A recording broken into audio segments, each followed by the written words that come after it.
কিন্তু কতটুকু বাস্তবায়ন করতে পারবে, কাজ করতে হবে মিশনটা, এখন তো মিশন চলতেছে। রামগড়ে অসাম্প্রদায়িক যুব নেতৃত্ব গঠনে ইউথদের দক্ষতা বৃদ্ধির প্রশিক্ষণ। আর আজকে ট্রেনিং এর মূলত উদ্বোধনটা হবে।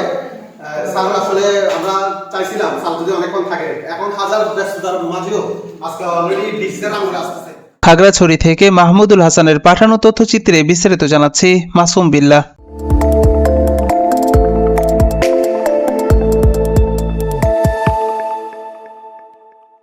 খাগড়াছড়ি জেলার রামগড় উপজেলায় সংবেদনশীল ও অসাম্প্রদায়িক সমাজ গঠনে যুব নেতৃত্ব ও সামাজিক যোগাযোগ মাধ্যম ব্যবহার বিষয়ক ইউথ গ্রুপের দক্ষতা বৃদ্ধি প্রশিক্ষণ কর্মশালা অনুষ্ঠিত হয়েছে।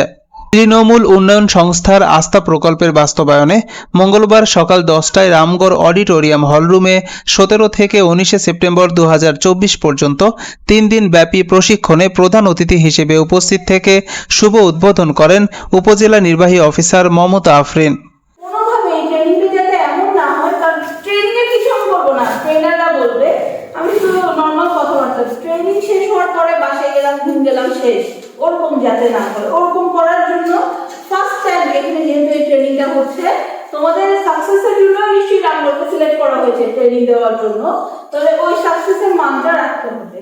এ সময় উপস্থিত ছিলেন আস্থা প্রকল্পের monitoring and reporting officer Mihir Kanti Tripura, field officer Riton Chakma, field associate Ching Thoiu Marma, স্থানীয় সিনিয়র সাংবাদিক ও জেলা সিভিক প্ল্যাটফর্মের সদস্য রতন বৈষ্ণব ত্রিপুরা ও সিনিয়র সাংবাদিক বাহারউদ্দিন।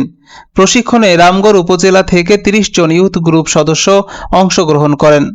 ব্রিটিশ সম্পর্কে জানতে পারবেন, ক্যানাডার সম্পর্কে জানতে পারবেন, সেজন্য আমাদের একটু দক্ষতা বৃদ্ধি করতে হবে, সব কিছু ব্যাপারে দক্ষতা বৃদ্ধি করতে হবে এবং আধুনিক মনস্ক হতে হবে, এবং সবাই এই আধুনিক মনস্ক হওয়ার জন্য আমরা এই প্রশিক্ষণটা দিচ্ছি।